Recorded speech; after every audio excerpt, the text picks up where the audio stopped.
یہ جو 20 رکعت تراویح کا مسئلہ ہے، 20 رکعت تراویح،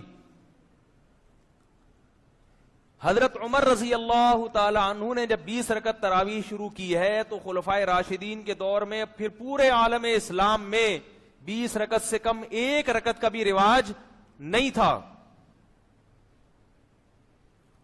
کوئی ایک ضعیف روایت بھی نہیں ملتی کہ صحابہ اور تابعین کے دور میں کسی مسجد میں 8 رکعتیں تراویح ہوتی ہوں. صحابہ اور تابعین کے دور کی بات کر رہا ہوں. اور علامہ شامی رحمہ اللہ تعالی نے آج سے تقریباً 150 سال پہلے لکھا ہے کہ مشرق، مغرب، شمال، جنوب، حرم، حجاز، مکہ، مدینہ، حجاز کی سرزمین میں مکہ، مدینہ، سعودیہ پورا آتا تھا، سب جگہ 20 رکعت تراویح ہوتی ہے. تو صدیوں سے کتنی چلتی آ رہی ہیں؟ کیوں؟ دلیل کیا ہے؟ دلیل فالو کرتے آ رہے ہیں ایک دوسرے کو سینہ بسینہ. میں نے اپنے بزرگوں کو دیکھا، انہوں نے اپنے بزرگوں کو دیکھا، انہوں نے اپنے بزرگوں کو دیکھا. اب فوراً کہتے ہیں بزرگوں کی نہیں مان کے چلنا، ہم تو حدیث کو مانیں گے. کیا کسی صحیح حدیث ثابت ہے کہ حضرت فاروق اعظم رضی اللہ تعالی عنہ نے 20 رکعت تراویح پڑھائی ہیں جبکہ سعودیہ میں 20 رکعت ہی پڑھائی جاتی ہے؟ چونکہ پہلی بات تو یہ ہے، حضرت عمر کے نہ تو پڑھانے کا ذکر ہے، حالانکہ میں مناظر نہیں ہوں، لیکن یہ بات جس نے بھی کی ہے اتنی کچی بات ہے کہ میں دھڑلے سے کہتا ہوں میں 11 بجے تک ادھر ہوں. کوئی مئی کا لال حضرت عمر فاروق رضی اللہ تعالی عنہ نے 20 تراویحاں پڑھائیں جس طرح سوال میں کہا گیا ہے. کوئی مئی کا لال آج رات 11 بجے تک میں ذمہ دار ہوں، میرے بعد میری پوری جماعت ذمہ دار ہے. کوئی مئی کا لال یہ روایت نہیں لا سکتا، اس لیے کہ یہ روایت ہے ہی نہیں. صحیح ضعیف تو بعد کی بات ہے، یہ روایت ہے ہی نہیں.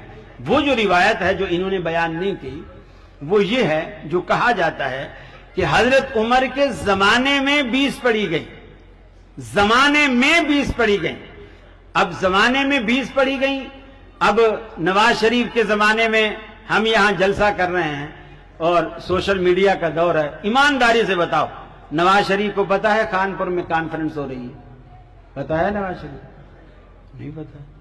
حضرت عمر کے زمانے میں اگر کسی نے رات کو 20 تراویح، حضرت عمر کا زمانہ ایران تک سرحدیں پھیلی ہوئی تھی، ایران فتح ہوا، آج تک ان کو یہی تو جیلسی ہے، یہی تو جیلسی ہے کہ یہ سنی ہمارے علاقوں پہ قابض ہو کے بیٹھے ہیں. حضرت عمر بھی تو سنی تھے، نبی کریم صلی اللہ علیہ وسلم کی سنت پر عمل پیرا ہونے والے تھے. تو اس زمانے میں اگر ان کے زمانے میں 20 پڑھی گئی تو میرا سوال یہ ہے حضرت عمر کے نالج میں تھی یہ بات؟ معلوم نہیں. حضرت عمر کو کسی نے جا کر بتایا تھا فلاں مسجد میں 20 ہو رہی ہیں؟ معلوم نہیں. یہ 20 رکعتیں کس نے پڑھائی تھی؟ معلوم نہیں. پیچھے کس نے پڑھی تھی؟ معلوم نہیں. کس مسجد میں پڑھی گئی؟ معلوم نہیں. تو پھر بات کس بات کی ہے؟ اب آئیے اس کے مقابلے میں موطا امام مالک میں حضرت عمر فاروق رضی اللہ تعالی عنہ عبد الرحمن بن عوف کے ساتھ مدینے کا گشت کر رہے ہیں. رمضان کا موسم ہے، رات کا وقت ہے، تراویح کا وقت ہے. مسجد نبوی کے پاس گزرتے ہیں اور دیکھتے ہیں کہ کوئی اس کونے میں کوئی اس کونے میں علیحدہ علیحدہ، جس طرح کہ اللہ کے نبی نے فرمایا تھا کہ اللہ کو یہ نماز تمہاری بہت پسند ہے اور مجھے ڈر ہے کہ کہیں اللہ تم پر فرض نہ کر دے، تم اسے علیحدہ علیحدہ پڑھا کرو. اور لوگ الگ الگ طریقے سے پڑھ رہے ہیں. حضرت عمر نے سمجھا کہ اللہ کے نبی نے 2 باتیں کی تھی.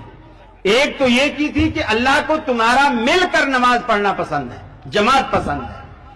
دوسری یہ وجہ بتائی کہ میں جماعت کو اس لیے ترک کر رہا ہوں کہ کہیں اللہ اپنی یہ پسند تم پر فرض نہ کر دے اور پھر تم اس کو نبھا نہ سکو. لہذا آج اللہ کو یہ نماز کتنی بھی پسند ہو، چونکہ اللہ کا نبی ہم میں موجود نہیں ہے، جبریل ہمارے پاس تو آنے سے رہا، فرض یہ نہیں ہو سکتی. لہذا وہی کرو جو اللہ کو پسند تھا. انہوں نے جماعت کو جاری کیا. اور تمیم داری جو قرآن مجید کے بہت بڑے حافظ قاری عالم تھے اور بہت پیارا قرآن پڑھتے تھے، اور ابی بن کعب رضی اللہ تعالیٰ عنہ قرآن مجید کے حافظ قاری تھے، دونوں کو مقرر کیا.